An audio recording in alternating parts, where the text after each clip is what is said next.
நான் இந்த மேடையில் திமுக அரசனுடைய வேதனையை சொல்வது என்னுடைய கடமை. என்றால் ஐயா அவர்கள் வெளிச்சத்தை காட்டி இருக்கின்றார்கள். தமிழ்நாட்டில் இருட்டு நிலவி கொண்டிருக்கிறது. எப்படி நிலவி கொண்டிருக்கிறது நான் சொல்றேன் பாருங்க. தமிழ்நாட்டிலே ஒரு வருட காலமாக திமுக ஆட்சி நடந்து கொண்டிருப்பது திராவிட மாடல் ஆட்சி. அவங்க மாடல் எதுக்கு பயன்படுத்துறாங்கன்னா, சினிமா மாடல்களை போல நடித்துக் கொண்டிருக்கின்றார்கள். அதற்காகத்தான் திராவிட மாடல் ஆட்சி என்ற பெயர். எதற்கெடுத்தாலும் கூட நம்முடைய முதலமைச்சர் அவர்கள் நடித்துக் கொண்டிருக்கின்றார். சம்பந்தமே இல்லாம போலீஸ் ஸ்டேஷனுக்குள்ள போறாரு, கேட்டா திடீர் இன்ஸ்பெக்ஷன்ங்கிறாரு, காவல்துறை நண்பர்களை பார்த்து பேசுறாரு. அந்த திடீர் இன்ஸ்பெக்ஷன்ல எப்படி ஆளும் கட்சியினுடைய தொலைக்காட்சி சேனல் கேமராமேன் போனார்னு யாருக்குமே தெரியாது. தமிழ்நாட்டில் இப்ப பாத்தீங்கன்னா குற்றவாளிகளுக்கு தைரியமாக வீதியிலே வந்து குற்றம் செய்து கொண்டிருக்கின்றார்கள்.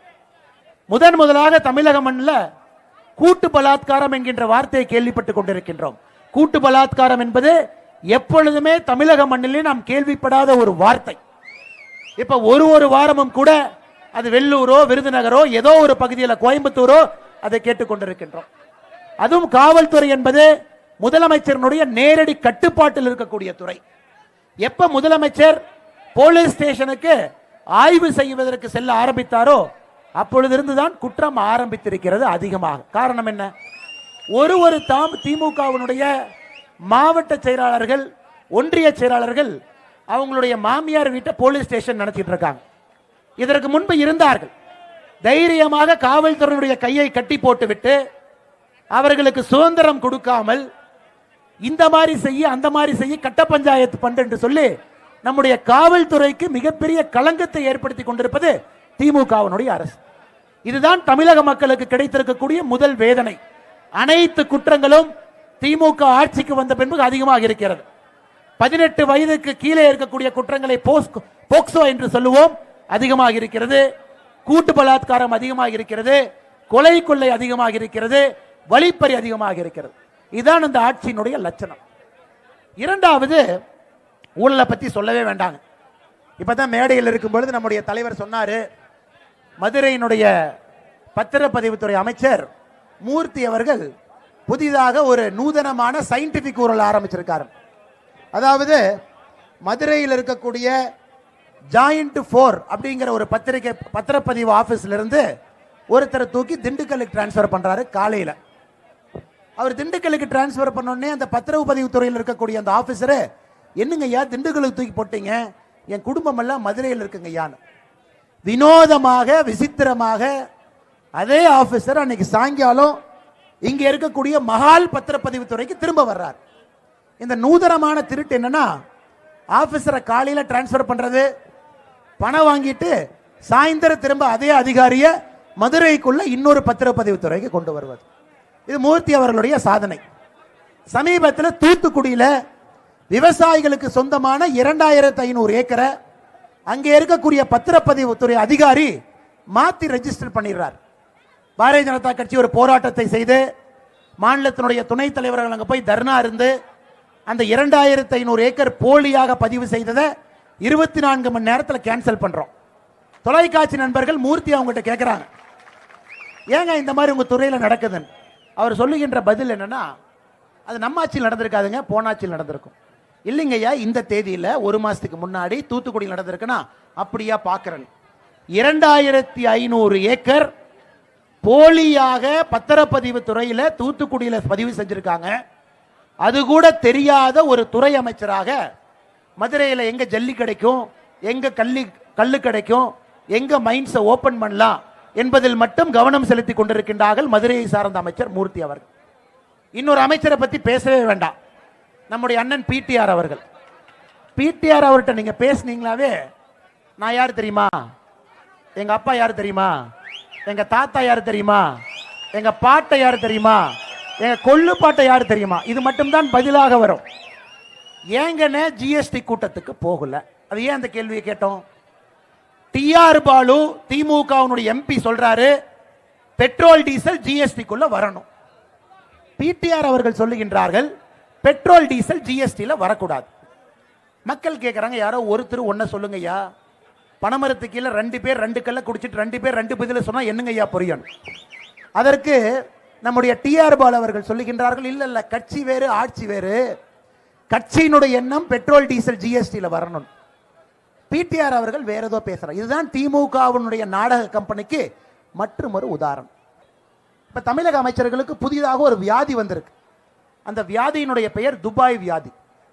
துபாய் வியாதினா எப்ப நம்ம முதலமைச்சர் துபாய் போயிட்டு வந்தாரோ அப்போதிருந்து ஒரு அமைச்சரும் கூட வெளிநாட்டு ட்ரிப்புக்கு போறாங்க.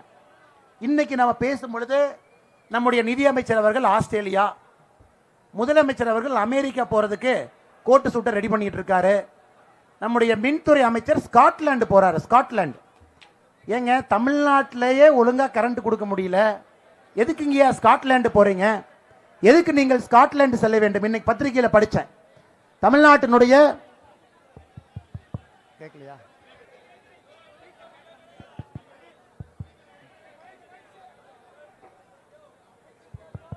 அண்ணா? கேக்குதாங்கண்ணா? இது கேக்குதாங்கண்ணா? அண்ணே அங்க கேக்குதா அண்ணே? ஒண்ணு இல்ல, அணில் வந்துருச்சு, அணில் வந்துருச்சு. தமிழ்நாட்டினுடைய இப்ப அணிலுடைய புதிய வேலை ஸ்பீக்கர்னுடைய ஒயரை கடிக்கிறது. தமிழ்நாட்டினுடைய மின்துறை அமைச்சர் ஸ்காட்லாந்துக்கு போறார். காலையில பத்திரிகையில பார்த்துட்டு ஒரு நண்பர்கிட்ட கேட்டேன், எதுக்கு ஐயா ஸ்காட்லாந்துக்கு போறீங்கன்னு. அண்ணன், ஸ்காட்லாந்துக்கு எதுக்கு அமைச்சர் போறாருன்னா, கடல்ல எப்படி ஸ்காட்லாந்து பக்கத்தில் இருக்கக்கூடிய கடல்ல எப்படி காற்றாலை போடுவதுன்னு பார்க்கறதுக்காக போறாருங்க. ஏங்க, தமிழ்நாட்டில் இருக்கக்கூடிய காற்றாலைகளே உங்களால வேலை செய்ய வைக்க முடியல.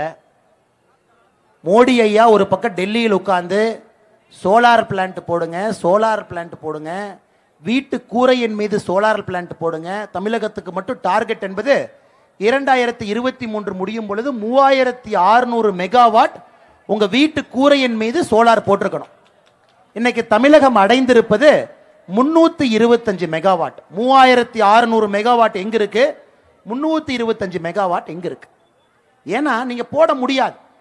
இங்க இருக்கக்கூடிய சாதாரண மனிதன் யாராச்சும் ஒருத்தர் மின்சாரத்துறையில ஊழல் இல்லாம பணம் கொடுக்காம வீட்டு கூரையின் மீது போடக்கூடிய சோலார் பவர் பிளான்ட்டுக்கு மாநில அரசு எனக்கு அனுமதி கொடுக்கும் என்று சொன்னீங்கன்னா, எய்தர் நீங்க வேற ஏதோ உலகத்துல ஆகாசால வாழ்ந்துகிட்டு இருக்கிறீங்க, அல்லது நான் வேற ஏதோ உலகத்தில் வாழ்ந்து கொண்டிருக்கின்றேன். 3600 மெகாவாட் போடணும், 365 மெகாவாட் இல்ல.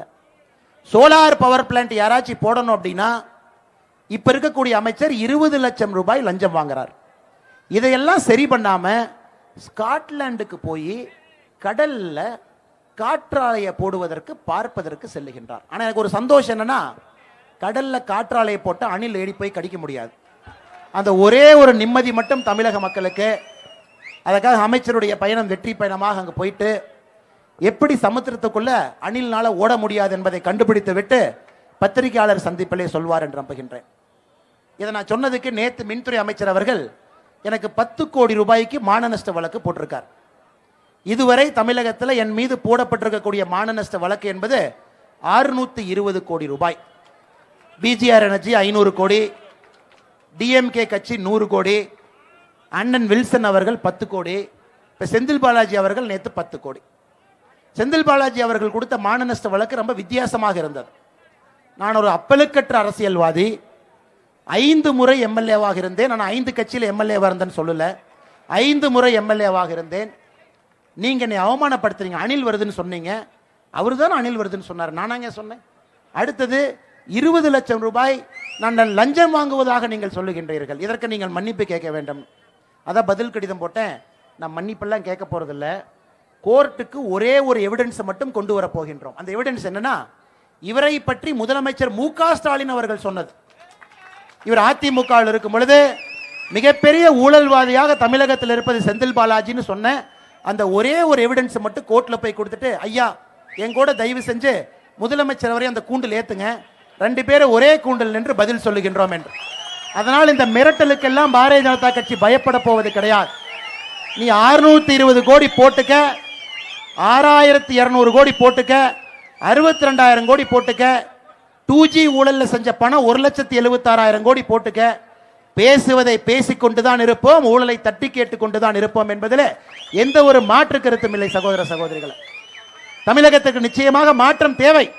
நம்ம ஐயா பேசினாங்க, மோடிஜியினுடைய சாதனை எல்லாம் பேசினாங்க. 5வது பொருளாதார வல்லரசாக இந்தியா மாறி இருக்கிறது. உலகத்தினுடைய விஸ்வகுருவாக மாறி இருக்கிறது.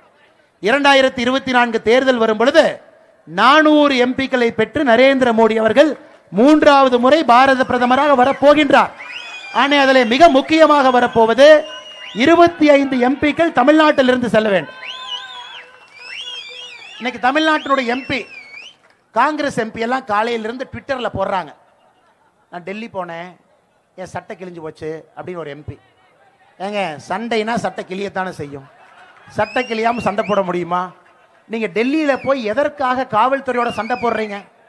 ராகுல் காந்தி அவர்கள், அவர்களுடைய தாயார் சோனியா காந்தி அவர்கள் ஒரு பண மோசடி செய்திருக்கின்றார்கள் என்பதற்காக இடி கூப்பிட்டிருக்கு. இதை பற்றி கடைசியாக பேசிவிட்டு என்னுடைய உரையை முடித்துக் கொள்கின்றேன். 1938 ஜவஹர்லால் நேரு அவர்கள் ஒரு கம்பெனியை உருவாக்குறார். அந்த கம்பெனியினுடைய பெயர் IJL அப்படின்னு ஒரு கம்பெனி. அந்த கம்பெனியில் 5000 தேசபக்தர்கள், விடுதலைக்காக போராடினவங்க எல்லாம் ஷேர் ஹோல்டர். அந்த கம்பெனி ஒரு நியூஸ் பேப்பர் ஆரம்பிக்கிறாங்க. அது பேர் நேஷனல் ஹெரால்டு என்கின்ற ஒரு பத்திரிகை. அது பாட்டுக்கு நடக்குது. 1938 நடக்குது. அந்த கம்பெனியினுடைய சேர்மனாக நேரு அவர்கள் இருக்கிறாங்க. நேரு பாரதத்தினுடைய பிரதமராகும் பொழுது அதை ரிசைன் பண்ணிடுறாங்க. 2010 சோனியா காந்தி அவர்களும் ராகுல் காந்தி அவர்களும் புதிதாக ஒரு நிறுவனத்தை டெல்லியில் ஆரம்பிக்கிறாங்க. அதனுடைய பெயர் யங் இந்தியா என்கின்ற ஒரு நிறுவனம். சோனியா காந்தி அவர்களுக்கு 38% அதில் ஷேர் ஹோல்டிங், ராகுல் காந்தி அவர்களுக்கு 38%, இருவரும் சேர்ந்து 76% ஷேர் ஹோல்டிங். ஆஸ்கர் பெர்னாண்டஸ், மோத்திலால் ஓரா, மிச்சக்காரவங்களாம் அவங்க வச்சிருக்கிறாங்க. இந்த யங் இந்தியா நிறுவனம் என்ன செய்யுதுன்னா, 2010 ஆரம்பிக்கப்பட்ட பொழுது மக்களுக்கு சேவை செய்வதற்காக ஆரம்பிக்கப்பட்ட கம்பெனி 1938 நேஷனல் ஹெரால்டு பேப்பரில் ஆரம்பித்த கம்பெனி இன்னைக்கு 2000 கோடி ரூபாய் சொத்து இருக்கு. 1938 ஆரம்பித்த கம்பெனியினுடைய இன்றைய மதிப்பு 2000 கோடி. டெல்லியில், பாம்பேல, பஞ்சுகுலால, லக்னோவில் பெரிய பெரிய ப்ராப்பர்ட்டி, பெரிய பெரிய லேண்ட் வச்சிருக்கிறாங்க. அது ஒரு நியூஸ் பேப்பர்னுடைய சொத்து. அந்த கம்பெனி லாஸில் போயிருச்சுன்னு 2008 காங்கிரஸ் கட்சி 90 கோடி ரூபாய் அந்த கட்சிக்கு, அந்த கம்பெனிக்கு கடன் கொடுக்குறாங்க. 90 கோடி ரூபாய் காங்கிரஸ் கட்சி நேஷனல் ஹெரால்டு கடன் கொடுக்குறாங்க. 2010 யங் இந்தியாங்கிற நிறுவனத்தை சோனியா காந்தி ராகுல் காந்தி ஆரம்பிக்கிறாங்க. திருட்டுத்தனமாக வெஸ்ட் பெங்கால் இருக்கிற கம்பெனி 50 லட்சம் ரூபாய் கடன் வாங்கி இந்த யங் இந்தியாங்கிற நிறுவனம் நேஷனல் ஹெரால்டு பத்திரிகையே விலைக்கு வாங்குறாங்க. இது பாருங்க, யாரோ ஆட்டையை போட்டு பார்த்துருப்போம். இது வேற லெவல். 50 லட்சம் ரூபாய் கடன், 5 லட்சம் ரூபாய் ஷேர் கேபிட்டல், 2000 கோடி பொறுமானமான சொத்தை எடுத்துக்கிட்டாங்க. அது நேஷனல் பேப்பர்னுடைய சொத்து. தனி மனிதனுடைய கம்பெனி 2000 கோடி எடுத்திருக்காங்க. இதை எதிர்த்து சுப்பிரமணிய சாமி அவர்கள் 2013 டெல்லி ஹைகோர்ட் போறாங்க. அதனுடைய தீர்ப்பு 2018 வருது. இதிலே மோசடி நடந்திருக்கிறது, மோசடி செய்திருக்கின்றார்கள், மக்களை ஏமாற்றி இருக்கின்றார்கள். 5000 ஷேர் ஹோல்டர் தேசபக்தர்களுடைய IJL நேஷனல் ஹெரால்டு பேப்பரை திருட்டுத்தனமாக யங் இந்தியா வாங்கி இருக்குதுன்னு சொல்றாங்க. இதுக்கு இடி காரங்க என்கொயரிக்காக சம்மன் பண்றாங்க. சோனியா காந்தி அவர்கள் நான் கொரோனா வந்துருச்சு, நான் வரமாட்டேன்னு சொல்லிட்டாங்க. அதை கூட ஏற்றுக்கொள்வோம். ராகுல் காந்தி அவர்களை ஒரு மத்திய அரசினுடைய இன்வெஸ்டிகேட்டிங் ஏஜென்சி என்கொயரிக்கு வாங்க என்று கூப்பிடும் பொழுது, இங்க வேலை இல்லாத காங்கிரஸ் எம்பிக்கு டெல்லியில் என்ன வேலை? டெல்லியில் என்ன வேலை? டெல்லி போய் சண்டை போட்டா சண்டையில் சட்டை கிளியத்தான் செய்யும். நீங்க எதுக்கு போய் சண்டை போடுறீங்க? பார்டர்ல நம்முடைய ஆர்மி குளிர்ல இருக்காங்க, கஷ்டப்பட்டு இருக்காங்க. அவங்களுக்கு போய் சண்டை போடுங்க, அவங்களுக்கு சாப்பாடு கொண்டு போங்க, அங்க போய் நில்லுங்க. இந்தியா முழுவதுமே காங்கிரஸ் ஆட்சியில் இருக்கக்கூடிய இடத்துல மிகப்பெரிய தவறு நடக்குது, அங்க போங்க. போலீஸ் ஸ்டேஷன்ல இதற்கு முன்பு அதிமுக ஆட்சியில் யாராச்சும் இறந்தாங்கன்னா இவங்க எல்லாம் வந்து போலீஸ் ஸ்டேஷனுக்கு வெளியே தான் டென்ட் அடிச்சு டேரா போட்டிருப்பாங்க. போலீஸ் ஸ்டேஷனை தவிர எங்கேயும் போக மாட்டாங்க. இன்னைக்கு வார வாரம் போலீஸ் ஸ்டேஷன் லாக்அப்ல இருந்து கொண்டிருக்கின்றார்கள். எம்பிக்கு அங்க போங்க, சென்னைக்கு போங்க, திருவண்ணாமலைக்கு போங்க, அங்க போய் சண்டை போடுங்க.